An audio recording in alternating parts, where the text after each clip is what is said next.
Hi എല്ലാവർക്കും നമസ്കാരം. ഞാൻ ബിജേഷ്. നാച്ചേഴ്സ് കിച്ചൻ്റെ പുതിയ വീഡിയോയിലേക്ക് എല്ലാവർക്കും സ്വാഗതം. നമ്മളിന്ന് പയറിൻ്റെ വിശേഷങ്ങളാണ് പറയുന്നത്. ഇത് തൃശ്ശൂരൊക്കെ എപ്പോഴും നമ്മൾ യൂസ് ചെയ്യുന്ന പയറാണ്. കുരുത്തോല പയർ എന്ന് പറയും.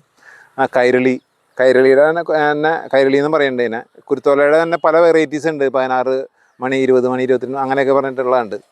ഇത് കുരുത്തോല പയറാണ്. അപ്പോൾ ഇത് നമ്മുടെ നാച്ചുറൽ ബീഡ്സിൻ്റെ നമ്മുടെ വീടിനടുത്ത് തന്നെയുള്ള തോട്ടാണ്.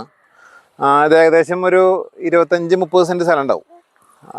ഇതിപ്പോൾ നമ്മളിപ്പോൾ പൊട്ടിച്ചുകൊണ്ടിരിക്കുന്നതാണ്. ഇപ്പോൾ നമ്മൾ ആഴ്ചയിലൊരു ഏകദേശം ഒരു 70-80 കിലോ പയർ വെച്ചിട്ട് നമ്മൾ എല്ലാ ആഴ്ചയും പൊട്ടിച്ചുകൊണ്ടിരിക്കേണ്ടത്. പച്ചക്കറികൾ പൊതുവെ എല്ലാം നമുക്ക് ആരോഗ്യത്തിനും എല്ലാത്തിനും ഏറ്റവും നല്ലത് തന്നെയാണ് പച്ചക്കറികൾ.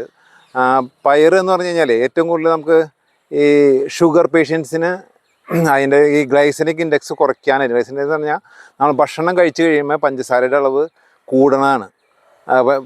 പക്ഷേ ഈ പയറിൻ്റെ ഒരു പ്രത്യേകത എന്ന് പറഞ്ഞാൽ ഗ്ലൈസമിക് ഇൻഡെക്സ് 55-ന് താഴെയാണ്. എന്ന് പറഞ്ഞു കഴിഞ്ഞാൽ പഞ്ചസാരയുടെ അളവ് വളരെ സ്ലോവിലേ കൂടുള്ളൂ ഈ പയറിൻ്റെ പ്രത്യേകത.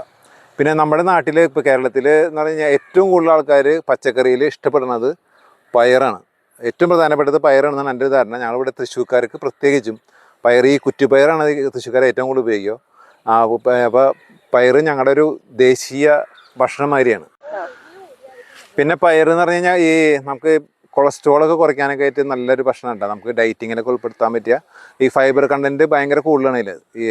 അതിൻ്റെ പോലെ തന്നെ നമുക്ക് ഈ കുടൽ സംബന്ധമായിട്ടുള്ള എല്ലാവിധ കാര്യങ്ങൾക്കും ഏറ്റവും നല്ലൊരു ഭക്ഷണമാണ് പയർ ഉപ്പേരി. അത് നമുക്ക് പയർ മുളപ്പിച്ച് കഴിഞ്ഞ് കഴിഞ്ഞാൽ വൈറ്റമിൻ എയും സിയും ഭയങ്കരമായിട്ട് കൂടുതലുണ്ടാവും. അപ്പോൾ പയർ മുളപ്പിച്ച് കഴിക്കുന്നത് ഏറ്റവും നല്ലതാണ് നമ്മുടെ ശരീരത്തിന്. നമുക്കപ്പോൾ ഇന്ന് ഈ പയർ വെച്ചിട്ട് നമുക്കൊരു മെഴുക്ക് വരട്ടി ഉണ്ടാക്കാം.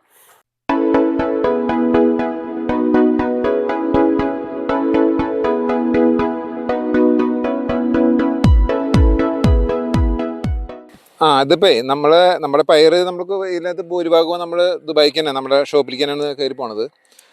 ഇതിൽ നമുക്ക് അവിടെ വരുമ്പോൾ നമുക്ക് പറ്റുന്ന ഒരു പ്രശ്നം എന്ന് കഴിഞ്ഞാൽ എല്ലാ പയറുകളും നമുക്ക് ഇതിനെ ഒടിക്കാൻ പറ്റുന്നില്ല. അപ്പോൾ പൊളിച്ച് നോക്കുമ്പോൾ പൊളിക്കാനും ബുദ്ധിമുട്ടായിരിക്കും. അപ്പോൾ അതിൽ നമുക്ക് ഏറ്റവും ചെയ്യാവുന്നൊരു എന്ന് വെച്ചിട്ടുണ്ടെങ്കിൽ ഒടിയനും പൊളിയനല്ലാത്ത പരിവുണ്ടാവും. അപ്പോൾ നമ്മൾ ഒരു ദിവസം നമ്മളതൊന്ന്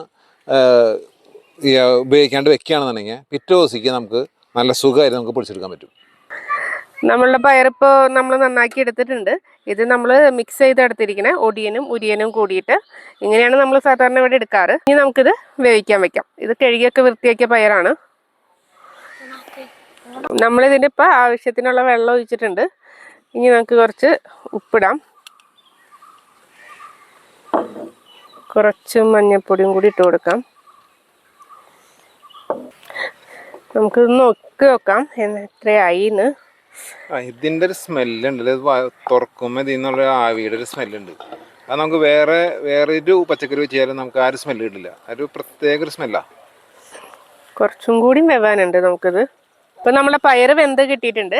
ഇനി നമുക്കിതൊന്ന് മാറ്റി വയ്ക്കാം. നമുക്കിനി നമ്മുടെ പയറൊന്ന് താളിച്ചെടുക്കാം. അതിന് വെളിച്ചെണ്ണ ഒഴിച്ചിട്ടുണ്ട്. ഇനി ഇത് ഉള്ളിയും വെളുത്തുള്ളിയും കൂടി ഒന്ന് ചതച്ചെടുത്തതാണ്. ഇതും കൂടി നമുക്ക് ഇതിലിട്ട് കൊടുക്കും.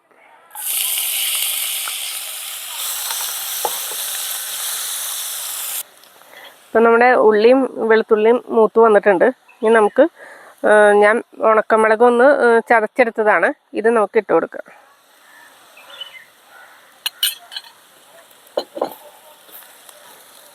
കുറച്ച് കറിവേപ്പിലയും കൂടി ഇട്ട് കൊടുക്കാം. നമ്മളുടെ മുളകൊക്കെ ഒന്ന് മൂത്ത് വന്നിട്ടുണ്ട്. ഇനി നമുക്ക് നമ്മളുടെ പയർ റെഡിയാക്കി വെച്ചത് ഇതിലേക്ക് ഇട്ട് കൊടുക്കാം. പയർ മെഴുക്ക് വരട്ടി നമ്മളുടെ റെഡി ആയിട്ടുണ്ട്. അപ്പോൾ നമ്മുടെ റെസിപ്പി റെഡി ആയിട്ടുണ്ട്. നമുക്കൊന്ന് ടേസ്റ്റ് ചെയ്ത് നോക്കാം.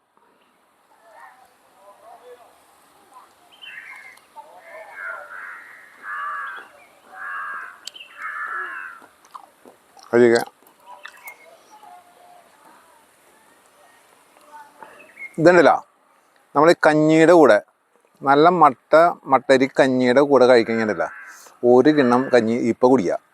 അത്ര സൂപ്പറാണ്.